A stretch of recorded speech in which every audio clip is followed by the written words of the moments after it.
My name is Kishore Chandiramani, and I welcome you all to the first in a series of 6 sessions on stress management. This program is an integrative model that includes a number of different therapy approaches, including some borrowed from Eastern traditions. The main therapy approaches included here are: number 1, psychoeducation, that is, acquiring information that the clients can use for themselves with little help from professionals. Number 2, introduction to different types of relaxation methods and how they work. Number 3, elements of cognitive behavioral therapy and psychodynamic therapies. Number 4, existential psychotherapy, that is, a therapy based on philosophy. Number 5, biofeedback therapy, that is, using electronic devices and computers for stress management.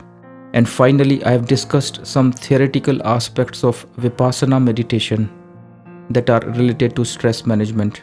Vipassana is an intensive form of mindfulness meditation which can be learnt only in residential courses, and this program is not a substitute to the actual practice of Vipassana.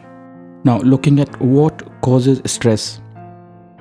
The first and foremost cause is the judgment that we make.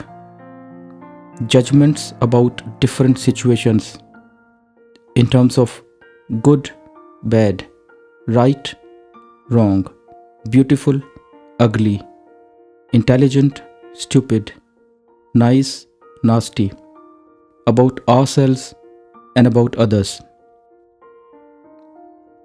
There's nothing wrong about making those judgments if those judgments are based on a realistic appraisal of the situation. They're not disproportionate and don't last longer than needed. But unfortunately, these judgments are made automatically or instantly without collecting adequate information, and also they are generally made when we look at the reality through the tinted glasses of our emotions. According to an estimate, about 8 out of 10 thoughts that come to our mind don't represent the reality out there accurately and need to be fine-tuned. And this fine-tuning involves disengaging with the immediate judgment, which allows the mind to attain a state of neutrality, which is then followed by appropriate judgments that happen naturally. Now, the next question is, how do we fine-tune our automatic thoughts? And the answer to that is, we don't need to fine-tune our thoughts if we are able to free our minds, or at least a part of it, from strong emotions. We'll be discussing a number of different ways by which we can free our minds from strong emotions, and as a result, be able to make appropriate judgments.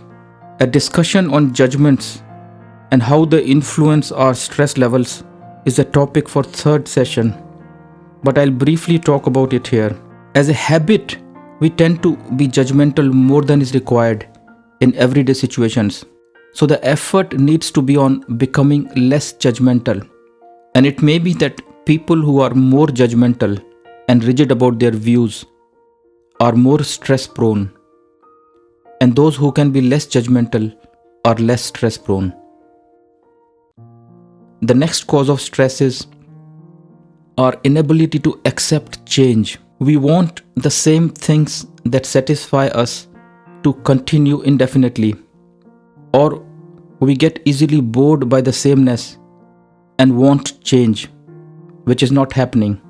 The reality is that change is constantly happening all the time, every minute, every day, every year. And if we think that things are not changing, it's an illusion of the mind. I've come across people who say, I've been in the same marriage for 50 years, or I've lived in the same house for 30 years. But if one looks carefully, It's not the same house. It's not the same marriage. The curtains are different from what they were 30 years ago. The sofa might be different. It may be that some extensions have been built. Children who lived in the house have moved out and they are no longer children. The whole environment of the house, the neighborhood, the local shops are not the same as they used to be. In the same manner, the marriage is not the same. The relationship progresses from being intensely romantic in the early years to a more mature and stable connectedness, which may have more of intimacy and friendship and less of romance. The change is happening all the time, constantly, irrespective of whether we like it or not. And I ask clients to visualize their lives not in terms of something solid, but in terms of something fluid that's constantly shifting, constantly moving. Things are disappearing. Things are constantly changing outside of ourselves and within ourselves.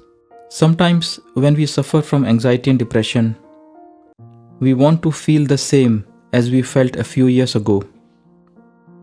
But that's not possible. Life moves on. Even those who don't suffer from anxiety or depression can't be the same as they were a few years ago. Life moves on. And those of us who can accept change are much the stronger for it. The slogan that may be appropriate here is, expect the unexpected. The next thing that causes stress, and it's related to the one we have just discussed, is separation and loss, or a fear of it. Separation and loss are inevitable, a reminder of our own mortality, that eventually we will die, our loved ones will die, is constantly nagging us from the unconscious mind, even if we don't want to think about it. You might be familiar with the proverb, don't scratch where it doesn't itch. So why think about death if by thinking about it we can't undo it and end up feeling miserable? The fact of the matter is that thoughts of death are itching us all the time. A fear of death manifests in many disguises, such as fear of heights, flights, traveling, driving on motorways, crowded places, closed places, and most panic attacks are about fear of death or losing control over oneself. Acceptance of death and getting ourselves desensitized to it can be a remedy for a lot of clinical anxiety that we see on a daily basis. Most religions, including Christianity, encourage us to think of our own and others' mortality in prayers. It may sound unwise or cruel on the surface, but if one thinks deeply, our thoughts of mortality make us a better human being. We become more forgiving of others, less angry with them, more generous and more kind, and also less critical of ourselves and others. It brings a sense of detachment from worldly strife and induces inner acceptance of life. I admit that those who are frightened of death and the slightest reminder of their mortality brings out enormous anxiety in them might need to undergo some form of therapy before they can use this coping mechanism. So to start with, one can say to oneself, the situation that I am in right now is temporary. The thoughts entering my mind are temporary. The feelings in my heart are temporary. And to remind oneself of this all the time, I ask them to use little colored dots or stickers all around in their surroundings, on their bathroom mirror, on the computer desk, on the television set, on their bedside table, car dashboard, kitchen table, fridge, and so on. Whenever they see the colored dot, They have to say to themselves, the situation I am in is temporary. The thought running through my mind is temporary. The emotions in my heart are temporary. This can be applied to therapy settings as well. Coming for treatment is temporary. Being under medication is temporary. My symptoms are temporary. Seeing the doctor is temporary, and so on. If you're having a panic attack, then saying the panic attack is temporary. The feeling that I can't cope with things is temporary. I see no hope for myself. This thought is temporary. I feel incapable of doing things. This is temporary. I have low self-esteem. This is temporary. I am getting agitated. This is temporary. If I am experiencing hallucinations or having strange experiences, that is temporary. If I can't forgive certain people, this is temporary. If I can't give up my addictions, this is temporary. If I can't bear the situation that I am in, it is temporary, and so on. Once in a while, clients come and ask me, is it not a negative way of thinking that you are seeing everything as temporary? Even good things are temporary. They are going to go away one day. And my response to that is, no. Just because you have said something is temporary, it will not disappear. It will go only when its time comes. Saying this to yourself will stop you from creating new emotions so you can handle the existing ones better. Applying this to good things can make you realize that today that thing is there with you, so you can enjoy their presence much more. Life appears much more beautiful in contrast when we have thought about death. Things give us more pleasure when we think of their existence coming to an end eventually. When we see the unpleasant as temporary, a part of our mind stops reacting to it in a negative way. This results in freeing up of some energy, and that energy can help us deal with the situation better. A situation that is intolerable becomes tolerable. A further cause of stress is our inability to understand the true nature of human life, by which I mean the true nature of our own being and that of the external world.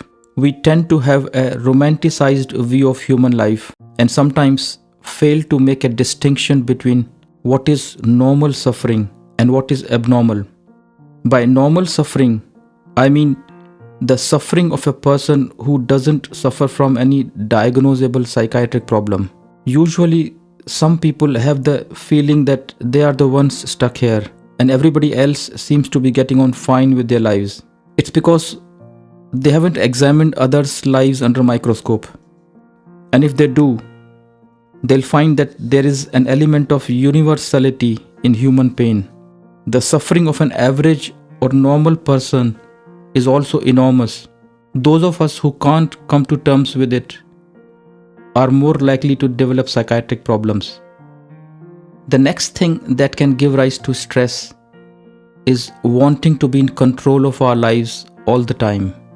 We want to be in full control of our lives, our situations, our surroundings, our thoughts, our loved ones, our feelings, and anything unwanted that happens to us gives rise to stress. Or if the good things that we hope for don't materialize, that gives rise to stress. Unfortunately, things don't happen that way. I encourage clients to visualize their minds in terms of the internet. There's a lot of information out there, wanted and unwanted, helpful and dangerous, good and bad. We can't control the contents of the internet, but we can negotiate our way in such a way that we focus only on the relevant and helpful information. When you Google a word on the internet, you find a drop-down menu which tells you everything that has an association with that keyword. In the same way, when a thought arises in the mind, automatically, dozens of situations, thoughts, places, emotions, people are activated in the mind, and they may not be related to the actual thing that we are looking for. People who are over-controlling start getting worried about why a particular thought entered their mind? And the answer to that question is because this is how the mind functions, and you may not be responsible for it. Just because a thought has entered in my mind doesn't mean it belongs to my true self. No matter how unpleasant, how horrible a thought is, coming of that thought to one's mind was not abnormal. What can be abnormal is how one responds to it, how one understands it, and what one's intentions are towards that thought. I normally ask people to do a little exercise when they get up in the morning, to write down all the things that they propose to do, and at the end of the day, before they go to bed, to look at the things that they actually did.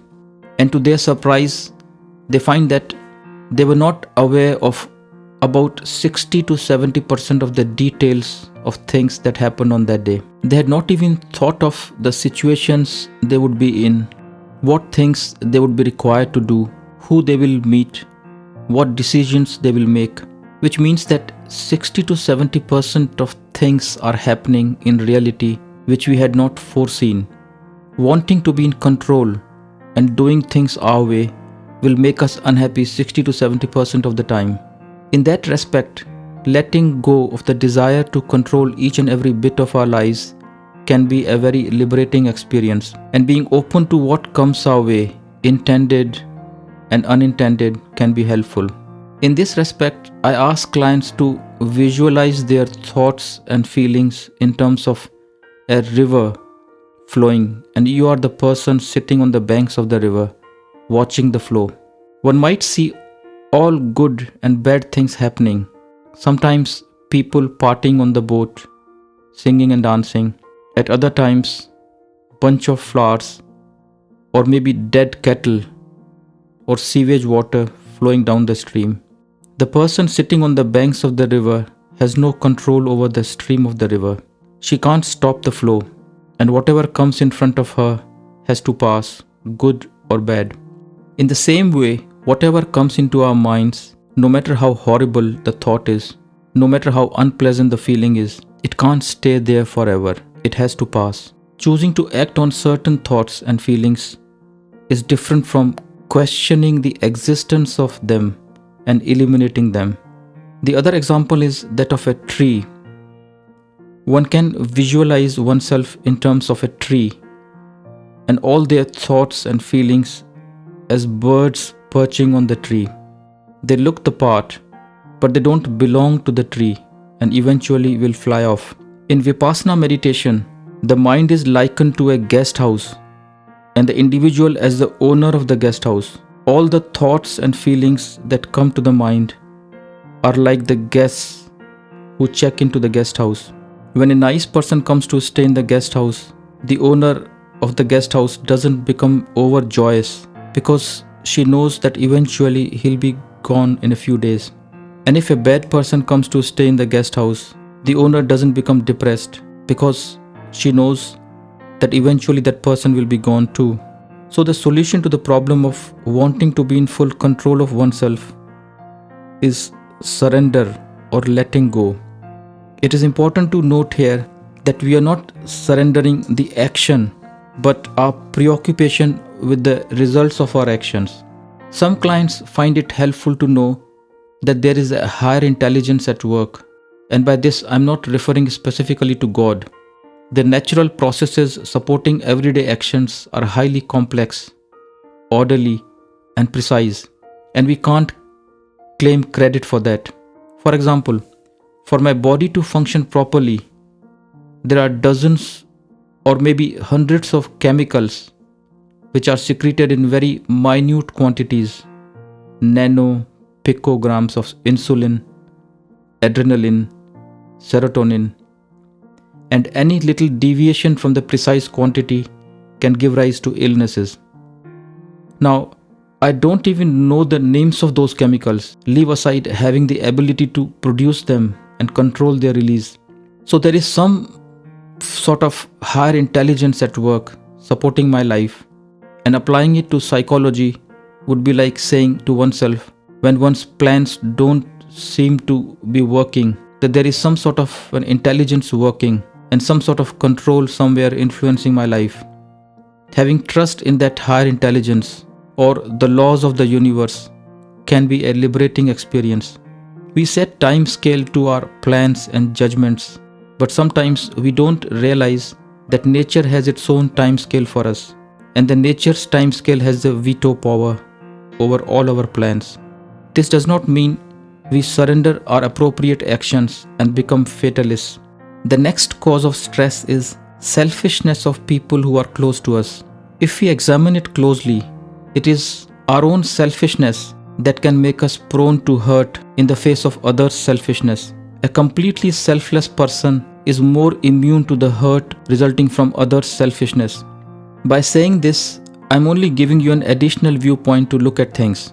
I'm not suggesting that one should put up with others' selfishness all the time and become self-sacrificing to a fault. From an existential point of view, we are all alone. We were born alone and we'll go from this world alone. And our loved ones will not be there with us to answer for us when we are facing our ultimate destiny. Every relationship, no matter how close it is, has its own boundaries. And beyond those boundaries, we are all alone. We are all following our own life trajectories, which are different from those of other people. And from that perspective, being selfish would be quite normal as long as there is no exploitation involved. If you are stopping somebody from exploiting you, you're not being cruel to them, but helping them live the right way. The next cause of stress is relationships. And both the extremes of being in a relationship can give rise to stress. On one hand, there is loneliness, where we get the feeling that the other person doesn't care about us enough, and we are left to our own devices. There's no togetherness. And at the other extreme, there is enmeshment, that is, too much involvement to the point of controlling each other and having a lot of expectations from the other person, which can be stifling. It's a paradoxical situation that we live on a planet inhabited by billions of people, and every place we go to is crowded with people. Shopping malls, hospitals, schools, colleges, train stations, coach stations, but still people feel lonely. This loneliness can disappear for short periods when we are with people, but when that comes to an end, we are left with the same old feeling of loneliness. It's important to make a distinction between loneliness and aloneness. There are people who are always surrounded by others but still feel lonely inside, and there are those who live alone but still don't feel lonely. The topic of loneliness is covered in detail in later sessions, but for now, I'd like to say that one can visualize loneliness not as a situation or a state that one is in, but as an emotion like any other emotion, such as anxiety, depression, anger, and it comes and goes. It should be seen as a temporary phase. Even when one is alone all day, loneliness hits them only for a few minutes at a time and goes away and comes back. So loneliness is not a necessary accompaniment of being alone. When one becomes skillful in managing aloneness, they start enjoying being on their own, and at the same time they enjoy togetherness as well. Running away from loneliness can make it worse for us, but being in the midst of it and not reacting to it can help us penetrate through it and reach inner peace. The next thing that can give rise to stress is a fear of not being able to do the right thing or doing the wrong thing and not knowing what is the right thing to do. In this respect, I'd like to say that the part of the mind that is equanimous or emotionally neutral is likely to perceive the reality more accurately, and the actions that are carried out from the equanimous or balanced mind are more likely to be appropriate. And in this respect, attempting to keep at least a part of our minds equanimous or neutral can be helpful. My suggestion would be to keep at least a part of your mind free from entanglements of worldly affairs or the politics of everyday life. Whether you are in a relationship or not, whether you are rich or poor, whether you have a job or not, whether you are in good health or not, a part of your mind should stay above all those concerns and the decisions taken by that part of the mind are going to be appropriate, because that part of the mind will be fully aware of all your concerns and at the same time will not be emotionally bound and will have some free energy to take appropriate actions. The next cause of stress is how we evaluate our lives, whether we see ourselves as successful or a failure. And the answer to that question is both. We are successful and we are failures in our lives. We should refrain from making any global judgments of success or failure, but go deep and try to analyze and make a list of ways in which we have been successful and ways in which we have been failures. Letting go of unrealistic life goals can protect us from a lot of experience of failures in life. So in this session, we have talked about different causes of stress and how the principle of impermanence can help us deal with them. In the next session, we'll talk about a model of the mind that can help us understand the common psychological symptoms and how they are produced. Thank you very much.